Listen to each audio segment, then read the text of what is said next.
Fala aí pessoal, tudo bem? Professor Marcelo Gonzalez aqui, hora de um pouco de geografia na sua quarentena. Galera, na aula de hoje vamos falar sobre o capítulo 10, vamos dar sequência aí à temática da industrialização brasileira, que nós começamos na última aula. Então, a gente vai falar sobre a chamada Era Vargas, o governo Vargas, que foi um governo fundamental, foi um pilar para o início da alavancada do processo de transição do Brasil como um país agrário exportador para, de fato, um país urbano e industrial. Então, vamos falar aí sobre esse período.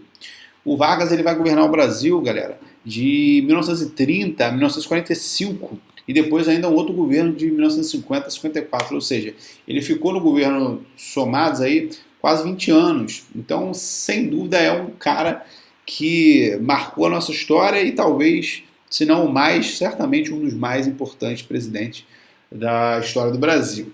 Tá? Então, ele entra em 1930. Atenção, em 1930 a gente estava sofrendo de forma bastante abrupta as consequências da crise 29, aquela crise de superprodução que aconteceu nos Estados Unidos no ano anterior. Aí, o que isso tem a ver com o Brasil? Bom, o Brasil era um país, como a gente falou na aula anterior, que apesar de já possuir indústrias, sobretudo de bens de consumo, ele ainda era extremamente dependente das exportações de café. Então, 60% da nossa economia era baseada nas vendas de café para o mercado externo. Só que uma vez que o mundo está em crise, não foi só os Estados Unidos que entrou, tá? Naturalmente, o café sendo um produto supérfluo vai deixar de ser comprado. Então, as nossas exportações vão diminuir drasticamente e a gente vai meio que se ver obrigado a mudar a chave da nossa economia, tentar ganhar dinheiro de uma outra forma, já que o café estava dando ruim, a situação estava complicada. Tá? Então, duas coisas aí foram importantes nesse processo. Tá? A redução da produção de café, o que acabou liberando muita gente, né, muitos trabalhadores das áreas rurais acabaram perdendo seus empregos e, consequentemente, começaram a migrar para as indústrias, ou melhor, migrar para as cidades, desculpa, que a gente já falou nas aulas de urbanização, realizando lá o êxodo rural. Então, as cidades brasileiras, sobretudo as cidades do Sudeste, vão começar a ser polos de atração migratória dessas pessoas querendo uma chance de emprego. E a outra questão, como eu já falei, né, a redução das exportações obrigou a gente a investir em outras atividades, sobretudo na indústria. Por quê? Porque muita coisa que a gente comprava de fora nessa época, muita coisa que a gente comprava dos Estados Unidos, da Europa, acabaram também não chegando mais aqui. Porque esses países em crise eles vão diminuir sua produção. Então a gente também vai ter uma redução de produtos industrializados entrando no país, o que acabou provocando de maneira até indireta a produção nacional, aumentando a produção nacional. Tá? É o que a gente vai começar a chamar de substituição de importações. Ou seja, o Brasil vai começar a fazer aqui dentro aquilo que antes ele importava, seja de forma intuitiva, consciente, ou seja de forma obrigada, já que a crise de 29 obrigou a gente. Tá? O Vargas. Aí entra a figura do Vargas. A gente não vai aqui entrar em detalhes da pessoa dele, do governo dele, das questões políticas, particularidades da época, o que o Vargas se suicidou, não, isso é outra história. Tá? A gente está preocupado aqui com a postura econômica. O Vargas ele vai se alinhar um estilo de governo muito característico da época, do pós-crise 29, que é o estilo keynesiano. O que é o keynesianismo? Keynesianismo é uma visão capitalista onde o Estado, o governo, ele tem que participar da economia. Tá? Ou seja, o Estado ele precisa direcionar para onde vai a economia, o que deve ou não ser feito, de que forma deve ser feito. Por quê? Porque até 1929 vigorava o chamado liberalismo, o capitalismo liberal, que era aquela coisa do Estado não participar da economia. Cada um faz o que quer, em termos de empresário, né, o capital privado comanda a economia, e com isso, se cada um faz o melhor para si, no fim das contas, o Estado vai ter o melhor para todos. Isso não deu muito certo, porque a crise de 29 provou que as coisas não foram tão bem assim. A partir do momento que cada um queria pensar só em si mesmo, produzir, e você não tinha consumo suficiente, porque a população tinha um poder de compra muito pequeno, acabou que você teve muito produto e pouco consumo. Então as empresas quebraram, os bancos quebraram, enfim, os países quebraram.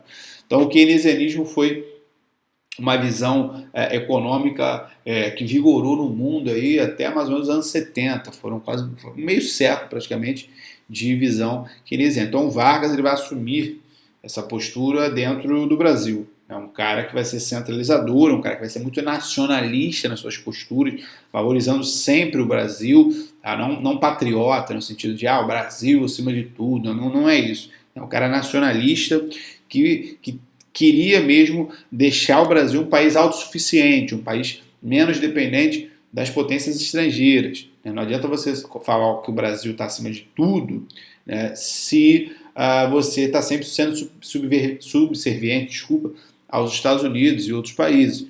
Você tem que pensar num Brasil acima de tudo de fato. Então o Vargas ele tinha essa visão, né, de querer, por mais que, é claro, o Brasil como um país subdesenvolvido dependesse de outros, ele pelo menos queria reduzir essa dependência, queria tornar aqui a nossa nação como um país onde a Revolução Industrial conseguisse catapultar a gente para um outro estágio. Tá? Bom, aqui basicamente tudo que eu já falei, ok? Tá, vamos seguir. Bom, algumas demonstrações dessa visão keynesiana de Vargas foram as suas relações com a classe trabalhadora, com a classe mais pobre. Não à toa ele tinha o apelido de pai dos pobres, porque foi o Vargas quem consolidou as chamadas CLTs aqui no Brasil, as leis trabalhistas. Lá em 1943, no dia 1º de maio, ele vai apresentar aí a visão, né, a questão da carteira de trabalho, com uma série de garantias para esse trabalhador nacional, né, que tinha ali uma função vital nas indústrias. Então, a partir dali você teria jornadas de trabalho definidas, de 8 horas, você teria o salário mínimo como uma base para o salário de todo trabalhador, você teria a questão da previdência social, tá? Que é uma garantia de aposentadoria, ou seja, a pessoa teria um tempo de serviço específico, o trabalhador teria um tempo de serviço específico até se aposentar, tá?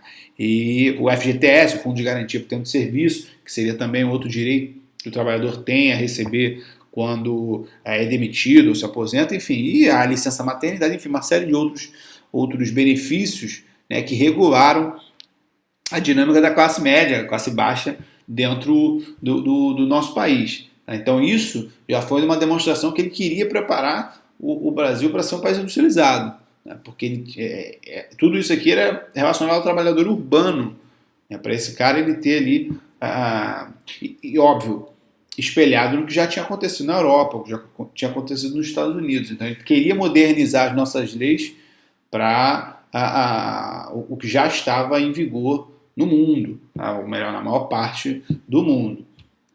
Ok? Uma outra questão é que o Vargas ele vai criar, por exemplo, o Senai, Senac, cursos profissionalizantes, já que a ideia dele era tornar o Brasil um país industrializado, ele precisava capacitar essa mão de obra.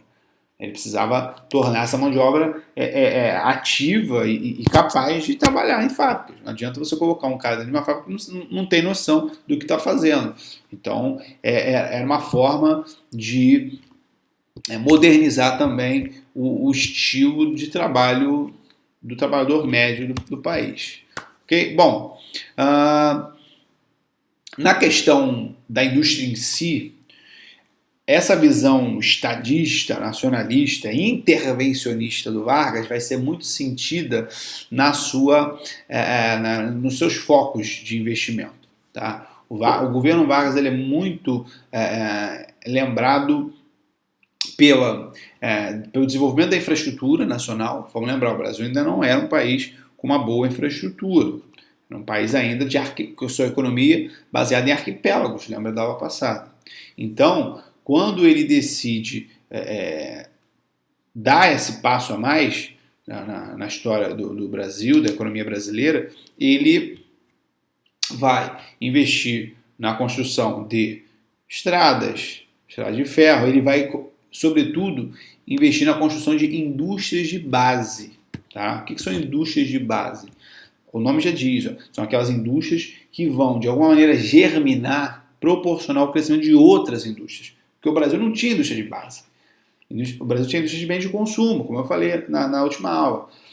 Bebidas, calçados, roupas. Agora, a indústria de base, que são essas aqui, ó, questão de mineração, siderurgia, metalurgia, produção energética.